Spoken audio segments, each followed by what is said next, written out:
আসসালামু আলাইকুম। বেজির জ্বালা যন্ত্রণায় আমাদের কোয়েল পাখি পালা দায় হয়ে গেছে। সেই অবস্থায় আমরা মোটামুটি আবার শুরু করছি প্রথম থেকে। তো আলহামদুলিল্লাহ আমরা যে আবদ্ধ খাঁচাটা সেটার ভিতরে এখন উপরে নিচে কোয়েল পাখি পালতেছি। কিছু বীজ ডিমের, কিছু হচ্ছে বীজ ডিম ছাড়া। তো আমাদের এই জন্যই আমরা আবদ্ধ খাঁচায় পালতেছি, কারণ বেজি আমাদের উপরের যেই খাঁচাটা আমরা নিজেরা বানিয়েছিলাম সেটা থেকে এমনভাবে পাখি খেয়েছে যে আমাদের প্রায় 3-4টা বেজ পাখি প্রায় আমাদের 10-12 হাজার টাকা লস হয়ে গেছে। যেখানে আমাদের লাভ তেমন একটা নাই, সেই জায়গায় অনেক টাকা লস হয়ে গেছে। তাই আমরা আমাদের আবদ্ধ খাঁচাটাকে পালতেছি আর বেজির জন্য আমরা অনেক কিছু ব্যবস্থা করতেছি যাতে বেজির হাত থেকে আমরা নিস্তার পেতে পারি। তো সবাই আমাদের জন্য দোয়া করবেন। আর আজকে আমার কোয়েল পাখি উপরে বীজ ডিম পাইছি প্রায় 10-15টা, নিচে পাইছি আমরা 10টার মতো। তো আমার পাখিগুলো এখন আস্তে রানিং ডিমে আসতেছে। সবাই আমাদের জন্য দোয়া করবেন যাতে আমরা আবার নতুন করে ভালোভাবে শুরু করতে পারি।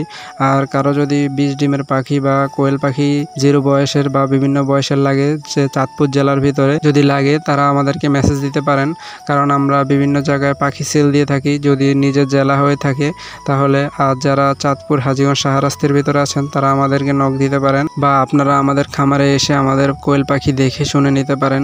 সবাই আমাদের জন্য দোয়া করবেন। আসসালামু আলাইকুম।